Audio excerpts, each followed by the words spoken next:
Hey, what's up? This is Chosen, and this video is going to be a champion guide for Prince Kymar, so let's get into it. Alrighty, so first of all, this is going to be an updated version. I did a Prince Kymar guide about a year ago. I was a much newer player. I built him much differently, and now that I have a better grasp of him, I wanted to get an updated version out there because Prince Kymar has a lot going on, and there's a lot to kind of take into consideration when you're building him and using him to get the maximum amount of value out of him. So I will leave that older guide up just for archive purposes, but I will make sure and leave a pinned comment or something linking to this video to make sure I can get people directed to the most updated version. But yeah, let's go ahead and dive into Kymar. So as always, for my champion guides, I will have a link in the video description to one of these infographics where you can see the optimal sets that he takes, 9 books, the grades, the masteries, and all of that I use on the champion that you will see in this video. But remember to build your masteries how you use the champion. Don't just blindly copy masteries because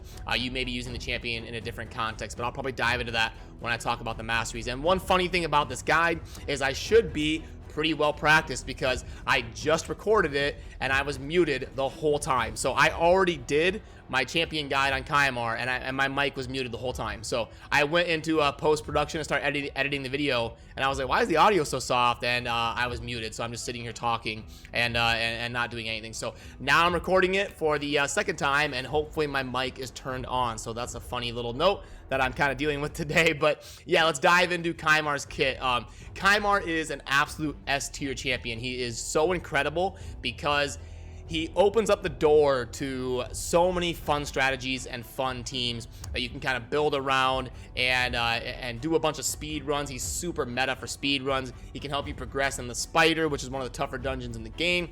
He's amazing in the arena, and we will get into why with his kit. So he has an AoE A1. You know I love those, and he places poisons with it if critical. So one thing I do want to point out is I had the sentiment for a long time that Kymar would be really good with a sleep set because, as we all know, stun and sleep. Stun is thought of as way better because stun cannot be interrupted. Sleep can be interrupted. But I always said Kymar goes last in your rotation because he's a cooldown resetter. So you want him to go after your whole team goes, and then Kymar resets their cooldowns. So the fact that he goes after your whole team and then goes last and places sleep with that AoE A1, then we're getting value out of the turn meters being filled as your opponents are taking their turns after your rotation. I hope that made sense. But it turns out I was wrong for a few months in thinking that because without even testing how poison and sleep interact, I kind of assumed it would work, but poison actually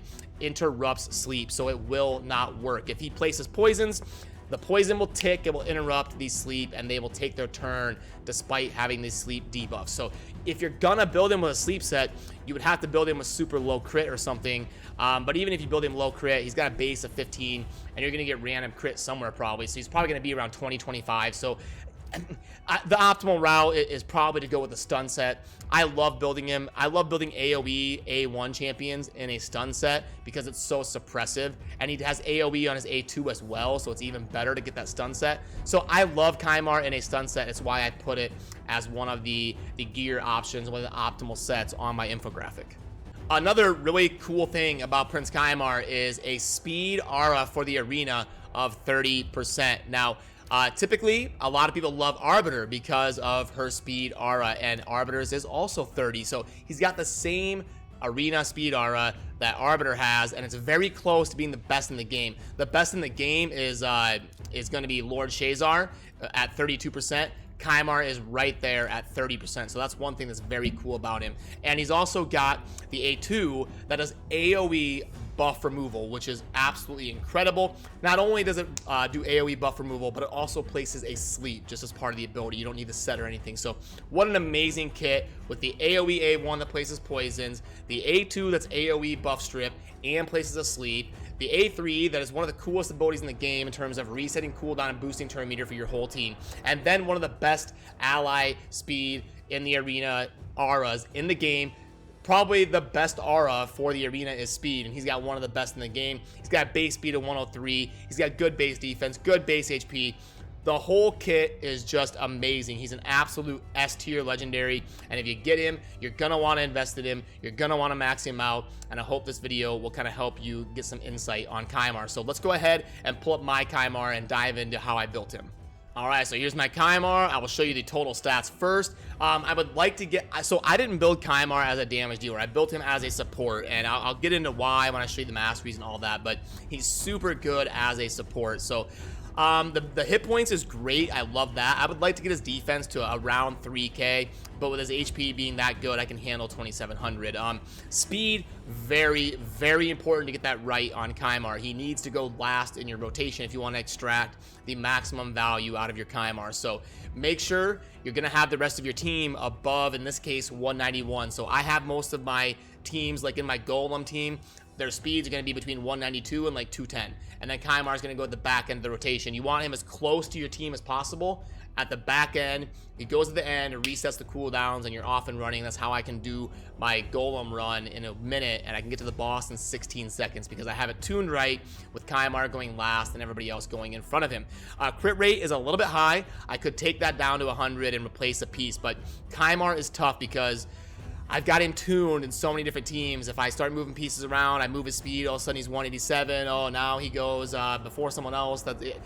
Or if I change his speed and now he's at 194, that's what I meant. Now he goes in front of somebody else that I had at 193. And so you got to be careful. And I want his speed to stay right where it is right now because I've got everything finely tuned. So, but his crit should be 100%, not 115. Accuracy. You want over 200, you want the AoE buff strip and the sleep and the poisons to be consistent. So if you're going to be using him in the arena, especially if you're getting up towards the higher tiers of gold 4, you probably want 275 or 300 even on him. Over 200 is perfectly viable for dungeons and faction wars, but if you're using him in the arena, you want to go even higher, up towards, you know, close to 300 if you can. But in terms of the gear, you'll see the stun set. I love that with him because it pairs so well with the mastery, fearsome presence that we'll get into here in a second. But I will show you, I'll walk you through the pieces here just really quick. We're looking for good accuracy, speed, crit chance, and sustain. So obviously accuracy banner, very good on him. The amulet is a good opportunity to get a flat defense roll. I would like to get a flat defense roll on the ring as well, but this thing had 15% on it inherently that it rolled. I can glyph that to 20, so this is a very good ring. That's why I went with that. Speed boots are fine on him, and again, all of this should make pretty normal sense. Crit rate gloves are very good to help you get to that 100% crit rate. Otherwise, yeah, accuracy, crit rate, and sustain. All right, so then with the masteries, like I said, this is why he pairs so well with the stun set, because you get in this mastery, and then he has the AoE A1 and the AoE A2, and this increases the chances of placing stun, sleep, freeze, fear, true fear, provoke from skills or artifacts. Side note, you do not need accuracy for the stun set. It will go from 18% to 23% regardless of your accuracy, but you do still want the accuracy for the other parts of his kit. But yeah, that's this. I'll leave this here for a couple seconds if you want to pause it and kind of go over it. I did not build him as a damage dealer. I built him down the defense and support trees and kind of went that route in terms of building him as a support.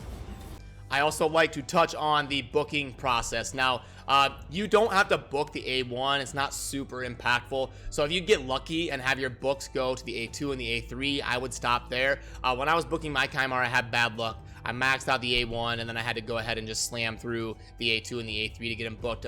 He takes 9 books. You'll see here the 4 plus 4 is 8, and then the 1 here is 9. 9 legendary books is quite the investment, but Kymar is definitely worth it. He is an amazing champion, and if you get him, you're going to want to invest in him and max him out. He is definitely worth all of the legendary books that you put in him, so don't feel bad. Even if you do use 9 books, go ahead and put them into Kymar.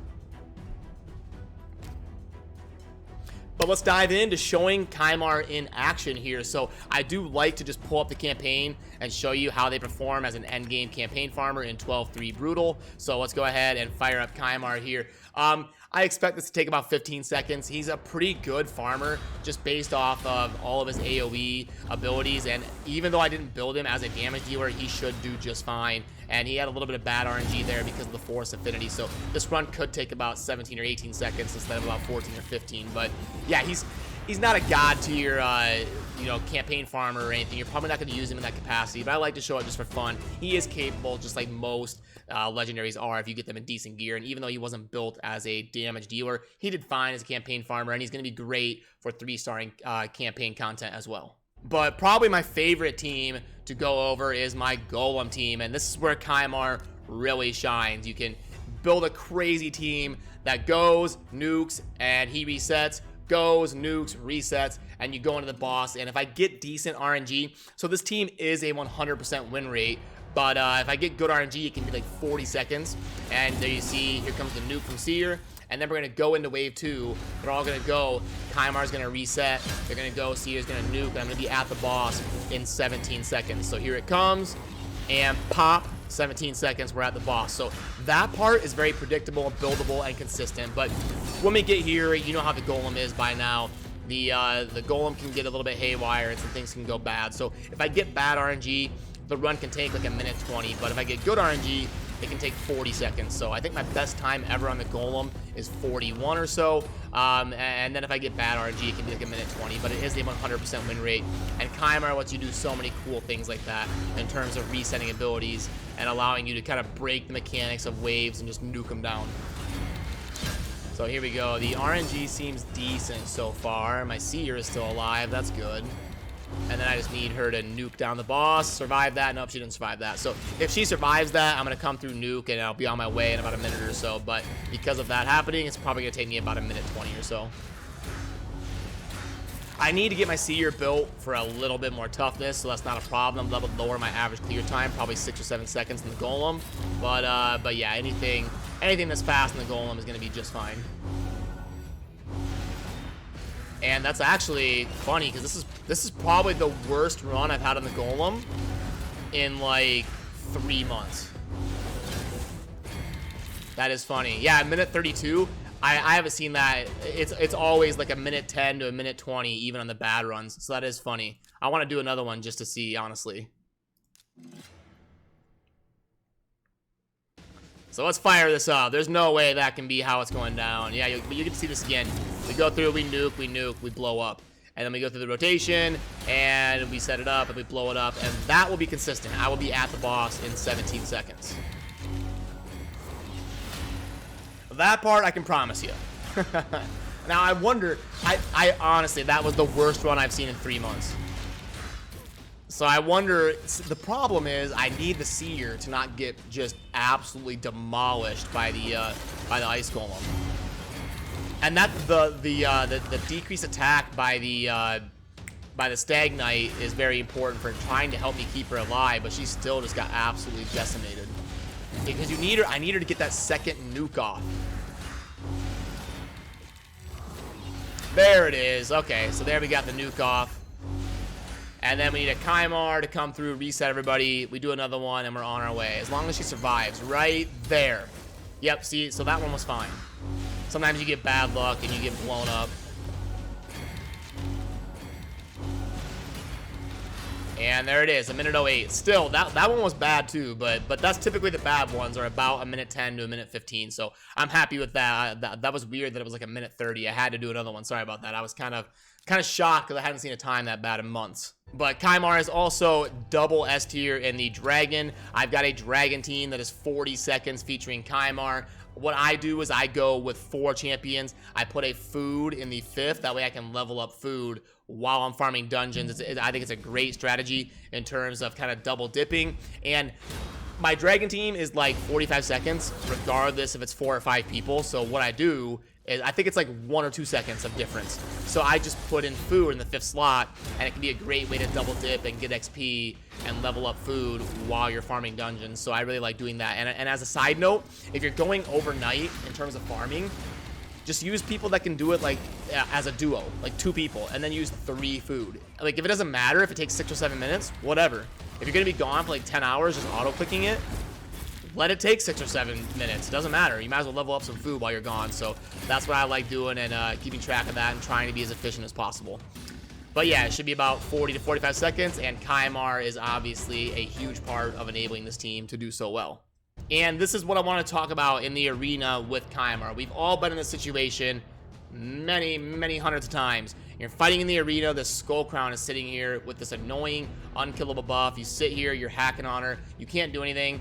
Kymar is not having it. Yoink, see ya, on my life. It's over. You can auto the rest. It doesn't matter.